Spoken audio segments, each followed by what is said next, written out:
আগামী এক দশকে দেশের অর্থনীতিকে $1 ট্রিলিয়ন উন্নীত করার মহাপরিকল্পনা নিয়েছে সরকার। আর এই যাত্রার প্রথম ধাপ হিসেবে আসন্ন 2026-27 অর্থবছরের বাজেটে জিডিপি প্রবৃদ্ধির লক্ষ্যমাত্রা নির্ধারণ করা হচ্ছে 6.5%। যদিও উচ্চ মূল্যস্ফীতি ও ডলার সংকটের কারণে উন্নয়ন সহযোগীরা প্রবৃদ্ধির পূর্বাভাস কমাচ্ছে, তবে সরকার প্রবৃদ্ধির গতি বাড়িয়ে অর্থনীতির চাকা সচল করতে বদ্ধপরিকর।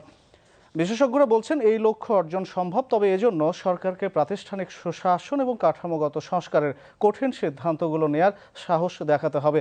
রিপোর্ট দিনার সুলতানার। অর্থনৈতিক রূপকল্পে 2034 সালের মধ্যে $1 ট্রিলিয়ন বা $1 লাখ কোটি অর্থনীতির স্বপ্ন দেখছে বাংলাদেশ।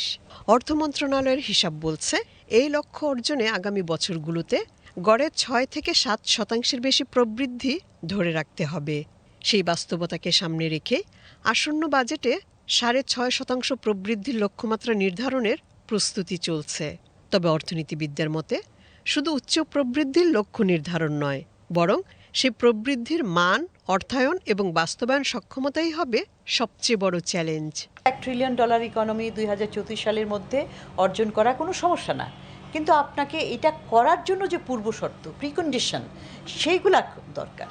আমাদের এত বড় জনসংখ্যার দেশে আমাদের পারচেজিং পাওয়ার যদি আমরা বাড়াই, তাহলেই তো আমাদের জিডিপির আকার বেড়ে যাবে।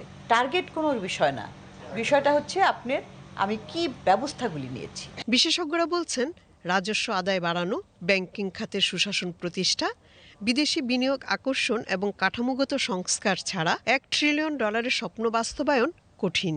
প্রথমে অর্থনীতির ভিত্তি, বিশেষ করে মূল্যস্ফীতি, ফরেন এক্সচেঞ্জ এবং মনিটারি পলিসির সাথে সমন্বয় করে ব্যাংকিং ব্যবস্থাকে একটা গ্রোথ ফাইন্যান্সিং এর জায়গায় নিয়ে আসা, সেই স্টেবিলাইজেশনটাকে, স্থিতিশীলতাটাকে আরো দৃঢ় করা, সেই জায়গায় নজর দিতে হবে। আর দ্বিতীয় হলো প্রবৃদ্ধির চাকাগুলা, যেগুলো মূলত বিনিয়োগ, এক্সপোর্ট, স্মল বিজনেস, তারা যাতে একটা প্রবৃদ্ধির ধারায় ফেরত আসতে পারে, সেটার জন্য যে পলিসি সাপোর্ট দরকার, যেখানে পাবলিক ইনভেস্টমেন্ট সুযোগ আছে, সেই জায়গাটা করা দরকার।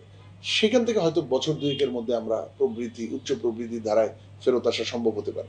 অর্থনৈতিক বিশ্লেষকদের মতে $1 ট্রিলিয়ন লক্ষ্য শুধু অর্থনীতির আকার বাড়ানোর পরিকল্পনা নয়, বরং বৈশ্বিক পরিসরে বাংলাদেশের নতুন অবস্থান তৈরির রূপরেখা।